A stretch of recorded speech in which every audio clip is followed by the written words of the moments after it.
I'm sailing up the River Nile to a realm that's existed since the dawn of time.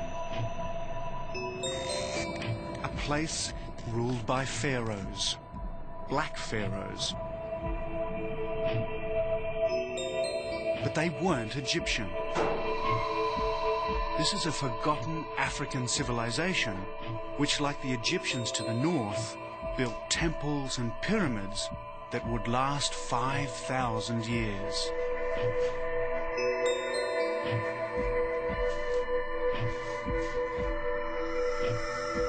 So my journey takes me 1,000 miles up the Nile, deep into a desert where temperatures soar to 120 degrees. And here I come face to face with the black pharaohs of Africa.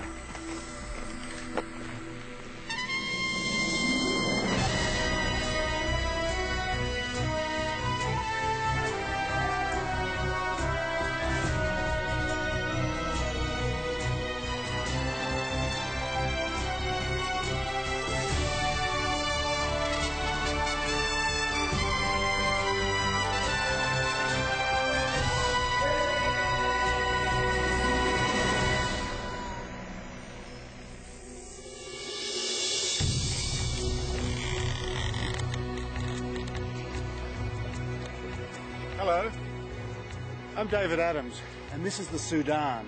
I'm about 2.5 days sailing south of the Egyptian border into what they call the Hidden Quarter. It's the least travelled part of the Great River Nile. From here to Khartoum, Sudan's desert capital, there's 1,000 miles of temples, tombs and fortresses of a culture that once ruled all Egypt herself. As the crow flies, my journey's only 330 miles. But by river, round the great S-bend of the Nile, it's triple that distance, nearer 1,600 kilometres. But first, a little history.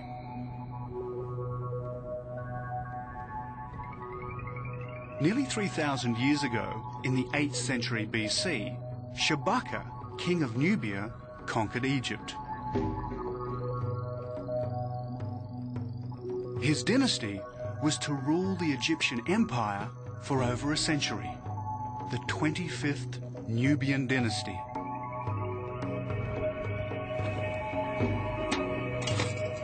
And Shabaka was black. He and his descendants built temples and pyramids and an empire that stretched from Khartoum to Alexandria. It was a civilization that was to span 5,000 years.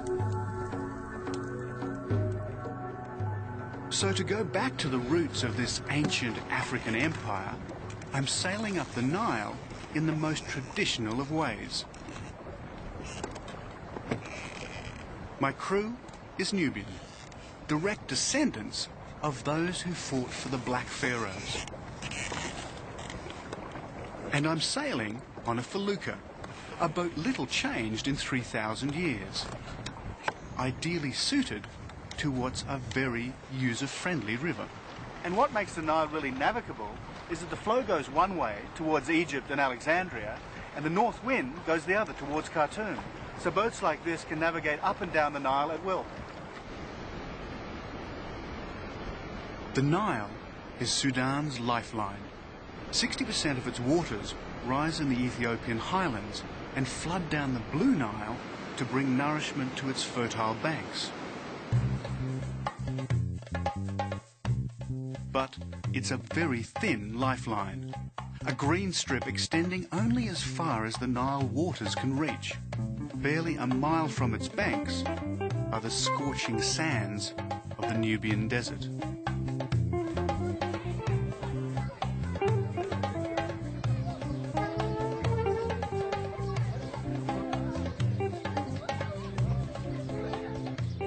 Today, the Nubians of Sudan live in mud villages much as they've done for centuries.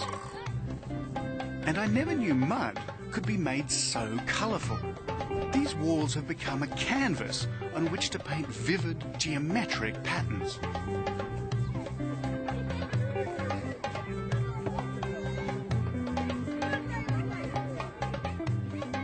Again, I'm going back in time.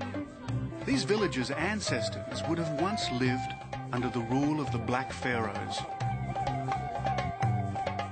Provided they paid their tribute and worshipped the ancient god Amun-Ra, the pharaohs would have been benevolent. If they'd defaulted, they would have incurred the pharaoh's wrath. Today, the villages are Islamic, and in true Islamic style, they extend a welcome to all strangers. They really are incredible, these buildings. You'd think you were in Mexico with all the painted adobe houses there, instead of right in the middle of the Sudan.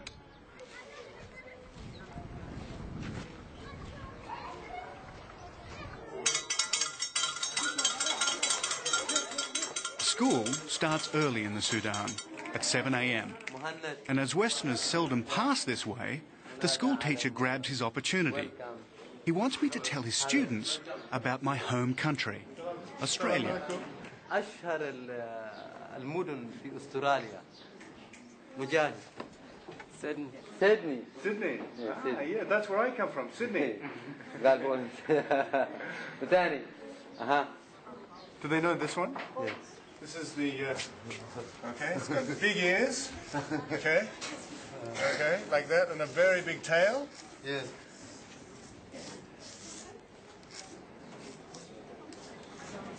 They know this one? What's this one? Kangaroo. Kangaroo. Yeah, matches. You know this one? Boxes, yeah. Yeah? Kangaroo. Like this.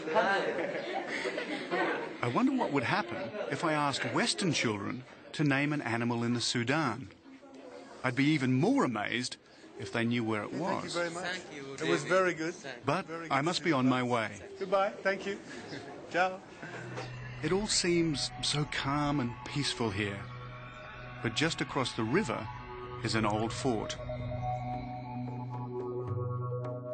It stands as a stark reminder of rival imperial ambitions that have so often disrupted the peace of this great river.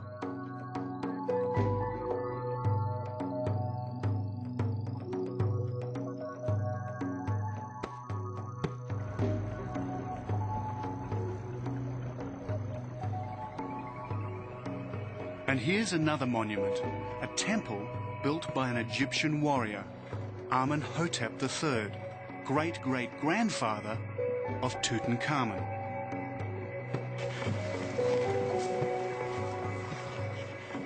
It was built 4,000 years ago, and it predates King Solomon, Babylon, and the temples of classical Greece.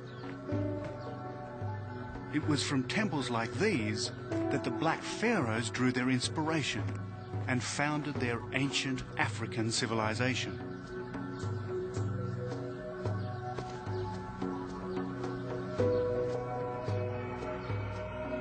Walking amongst these columns and fallen masonry, you can't help but admire the workmanship.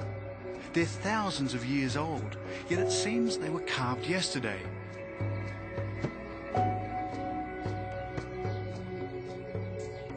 And where are the tourists? If this were a temple in Egypt, it would be crawling with them. But I seem to have it all to myself.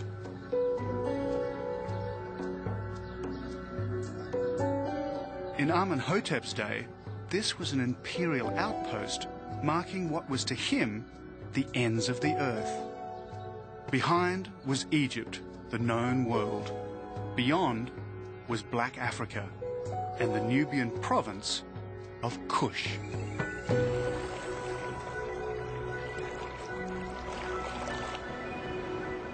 And I've also reached a natural barrier, the Third Cataract.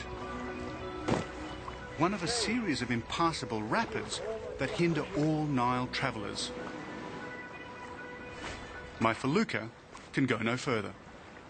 Salam!